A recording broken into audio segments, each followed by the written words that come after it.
ஓம் சக்தி. அனைவருக்கும் வணக்கம். குயின்ஸ்லாந்தில் ஆடிப்பூரம் வருகிற மாதம் ஆகஸ்ட் 2ஆம் தேதி RSL மண்டபம் சனி பேங்கில் மிகவும் கோலாகலமாக நடைபெற இருக்கின்றது. இந்த ஆடிப்பூரத்தின் சிறப்பியல்பு என்னவெனில், அன்னை ஆதிபரா சக்தியின் திருவுருவ சிலைக்கு நீங்கள் பால்குடம் சுமந்து வந்து அபிஷேகம் பண்ணுவது மிக சிறப்பு. இன்றைய அம்பாளுக்கு நீங்கள் எண்ணிய காரியங்கள் நடைபெற வேண்டும் தாயாரே, உங்களுக்கு நாங்கள் பாலாபிஷேகம் செய்வோம் என்று ஒரு வேண்டுதலை வைத்து வழிபட்டு வாருங்கள். அந்த வழிபாட்டின் பயன் விரைவில் கிடைக்கும். நீங்கள் அபிஷேகம் செய்ய வருவீர்கள், எனக்கு தெரியும்.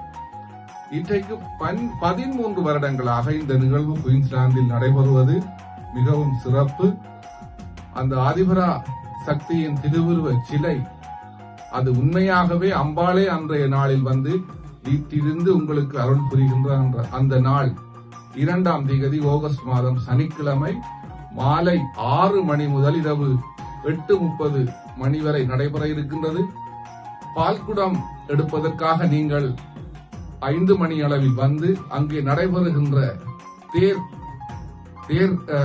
விழாவிலும் தேர் இழுக்கப்படும். அதன் பின் நீங்கள் பால்குடம் சுமந்து வருவீர்கள். மேளதாள வாத்தியங்கள் முழங்கும். அன்றைய தினமே ஒரு கோலாகலமாக இருக்கும். விளக்கு பூசை நடைபெறும், பொன்னூஞ்சல் நடைபெறும், கஞ்சி வார்ப்பு போன்ற சிறப்பு நிகழ்வுகள் அன்றைய தினத்தை அலங்கரிக்க இருப்பதால் அனைவரும் வந்து அன்னை ஆதிபரா சக்தியை வழிபட்டு அருளை பெறுங்கள். ஓம் சக்தி, பராசக்தி.